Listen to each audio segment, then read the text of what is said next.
भारतीय शहर अहमदाबाद में मुसाफिर तैयारा गिरकर तबाह हो गया है। मुझे तो जब ये खबर मिली थी तो फौरन जो मुझे पहला वसवसा जिसने आके घेरा वो ये था कि अल्लाह ताला खैर करे कि ये घूम घुमा के ये अब बात पाकिस्तान के ऊपर ना आ जाए। और ये जब इस वक्त शुरू करेंगे they will start from the rear ये जो rear end of your air bases और बॉम्ब करते करते आके आएंगे, ये आपको तबाह करेंगे। टेक ऑफ के 2 मिनट के अंदर सर वो दुर्घटनाग्रस्त हो गया। इसको दहशतगर्दी से ना जोड़ दिया जाए, जाहिर है कि इंक्वायरी होगी। सर, एक इतनी बड़ी कंपनी का जहाज क्या टेक ऑफ के साथ ही क्रैश कर सकता है? क्या इस बात को हम मतलब एक रूटीन उसमें ले सकते कि बस हादसा हो गया, इसके पीछे कुछ और वजह नहीं हो सकती? जो पाकिस्तान के आर्मी चीफ हैं वो एक ऐसे वक्त में अमेरिका में मौजूद होंगे जब ईरान पर इसराइल और मुमकिना तौर पर अमेरिका का हमला होगा। फेल हो गया। मुझे एक चीज जो मैं समझ नहीं पा रही हूँ एज ए जर्नलिस्ट, क्योंकि मैं जाहिर है इस चीज की कोई एक्सपर्ट तो नहीं हूँ, लेकिन मुझे समझ नहीं आ रही कि जिस वक्त भी कोई भी प्लेन जो है उसमें कोई ट्रेवल कर रहा हो या उसको उड़ाना हो तो फिर फ्लाई करने से पहले यकीनन उसकी चेकिंग होती है। ये सोचने वाली बात है और इसमें एक तरह से लग रहा है कि कहीं ना कहीं ये पॉसिबल सैबोटाज भी हो सकता है। We can not say anything. वज़ीर-ए-आज़म इमरान खान साहब के रूस के दौरे के मौका पर हुई थी जब रूस ने यूक्रेन पर हमला कर दिया था। और इस टाइम पे आप समझ लीजिए ये हुआ है अहमदाबाद के एयरपोर्ट पे और वो भी थी G7 के मीटिंग। तो दोस्तों खबरें बहुत ज्यादा जो है वो डरावनी हैं। इस हादसे से जो तस्वीरें निकल के आ रही हैं वो दिल दहला देने वाली हैं और पूरी दुनिया जो है वो आज की डेट में भारत के साथ है इस दुख की घड़ी में। लेकिन पाकिस्तान जो है वो लगातार उसको जो है वो दहशत होती जा रही है कि अगर कहीं से भी इसमें आईएसआई, अल-कायदा या जो इनके so called non state actors हैं, जिनकी ये बातें करते हैं कि नॉन स्टेट एक्टर हैं, जो कि आतंकवादी हैं, जिनमें से कुछ को इंडिया ने मारा भी है ऑपरेशन सिंदूर में।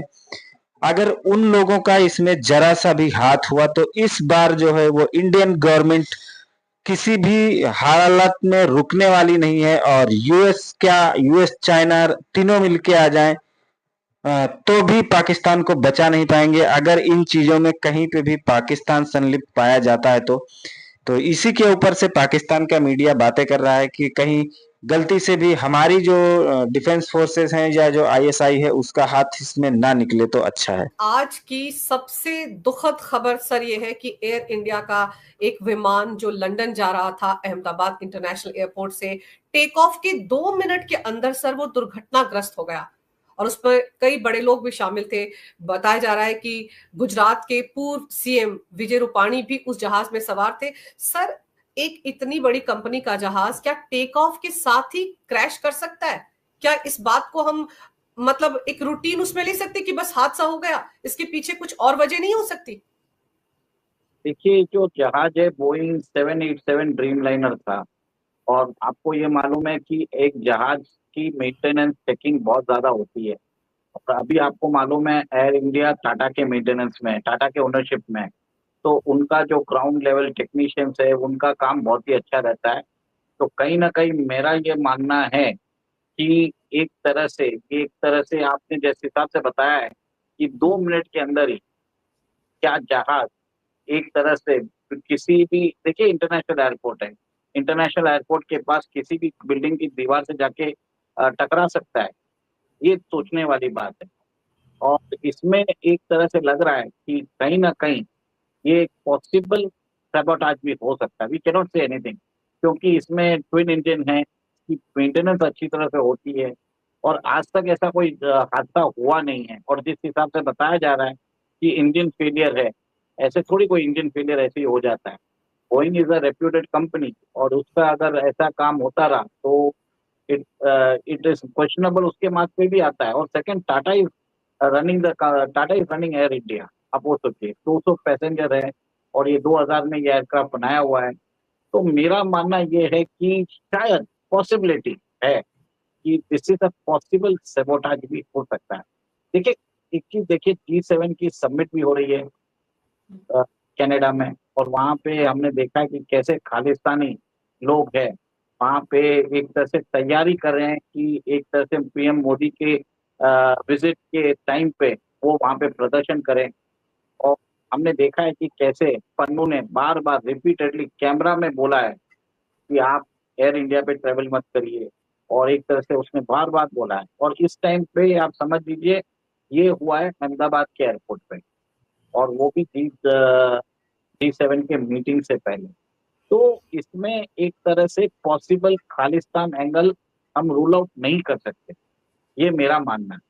और एक तरह से आप ये देखिए, वो तो कंफर्मेशन इंक्वायरी होगी उसी के हिसाब से बोलेंगे, बट ऐसे ही कोई एयरक्राफ्ट किसी भी बिल्डिंग की छत से दीवार से जाके टकरा सकता है, ये पॉसिबल नहीं, ये अप्रत्याशित है। और सर वो भी तब जब ये कोई छोटा मोटा एयरपोर्ट तो है नहीं, इंटरनेशनल एयरपोर्ट है, इतने बड़े विमान वहां से हर रोज उड़ान भरते हैं, कई कई विमान वहां से जाते हैं, रूटीन में जाते हैं। तो ऐसे में अचानक से एक दीवार से जाकर जहाज टकरा जाए, ये बात किसी के गले नहीं उतरती सर। और वो भी अगर हम ये मानते हैं कि चलो इंजन में खराबी आ गई, सर इतना बड़ा बोइंग विमान है, दो इंजन होते हैं, और टेक ऑफ से पहले तो कितनी सारी फॉर्मेलिटी होती है कि इंजन को कितनी बार चेक किया जाता है इंजीनियरिंग विंग की तरफ से। आपने बरोबर बोला है कि इंजीनियरिंग विंग उसको चेक करता है, उसकी बार बार उसकी एक तरह से टोटल चेकअप होता है।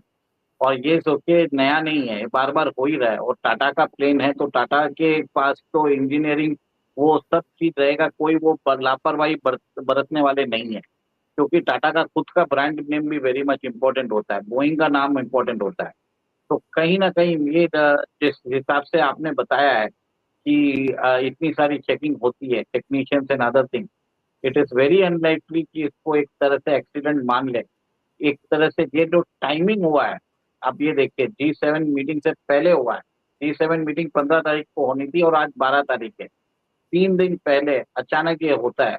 तो कहीं ना कहीं एक तरह से, और पन्नू ने भी बार बार बोला भी है और उसने लाइव टेलीविजन पे बोला है, तो एक तरह से ये बताना चाहते हैं कि हम आपके, एक तरह से मेरा ये मानना है कि शायद एक खालिस्तानी ऑपरेटिव बताना चाहते हैं कि अहमदाबाद एयरपोर्ट भी सेफ नहीं। फेल हो गया। मुझे एक चीज जो मैं समझ नहीं पा रही हूँ एज ए जर्नलिस्ट, क्योंकि मैं जाहिर है इस चीज की कोई एक्सपर्ट तो नहीं हूँ, लेकिन मुझे समझ नहीं आ रही कि जिस वक्त भी कोई भी प्लेन जो है उसमें कोई ट्रेवल कर रहा हो या उसको उड़ाना हो, तो फिर फ्लाई करने से पहले यकीनन उसकी चेकिंग होती है, उसको चेक किया जाता है। और एकदम से दोनों के दोनों इंजन फेल कैसे हो गए, ये बात कुछ अजीब सी है।